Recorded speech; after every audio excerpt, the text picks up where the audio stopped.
Hey there, this is Michael with Buffalo Finances, and I had a question today about nonprofits. So nonprofits have lots of different rules, and the idea is you need to tell the government that you are a nonprofit and follow their rules so that you don't have to pay income tax, which makes sense because the money received by a nonprofit is donated by people as a tax deduction, and it would be silly for them to get taxed on that money because it's supposed to be designated towards charity. Really, you're trying to help people, and the government is you're doing things so the government doesn't have to help as many people.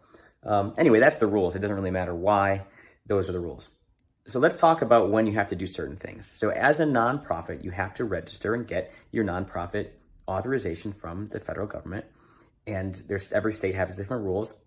And each year you have to file a 990 tax form, income tax form.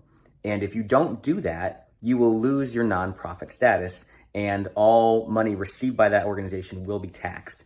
So there's different levels of a 990. Some are very, very easy.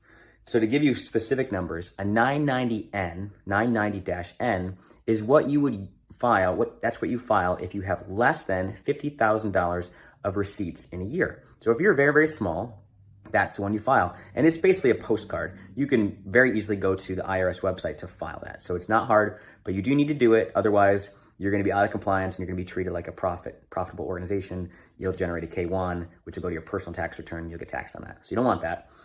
If you have more than $50,000 but less than $200,000 of gross receipts, collections, not revenue, it's a different word, but receipts from donors in a year, less than 200,000, then you file a 990-EZ. So that's a little bit longer than the N, but it's also very, very straightforward. I think it's a 2-pager. It's very, very simple anyway.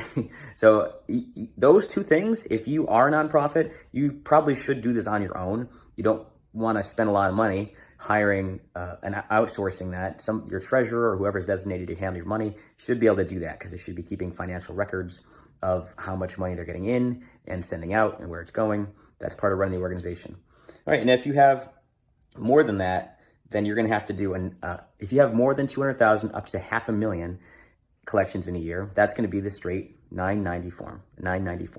And that one you probably do want to hire a professional like myself or my team or another CPA or an EA to handle that for you. Okay? And if you have more than $500,000, then you're going to be in a special category.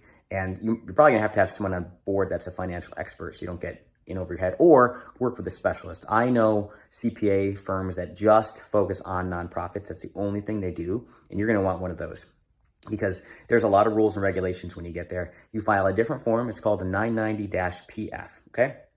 I can't say I've ever done one of those. So I'm not going to pretend I know all the rules with that, but that's a specialty and you're going to want a specialist. Otherwise, you're going to be playing with fire, and you don't want to play with fire when you're trying to help a charity. All right, this is Michael with Buffalo Finances. Hopefully this has been helpful for you, and you have a blessed day.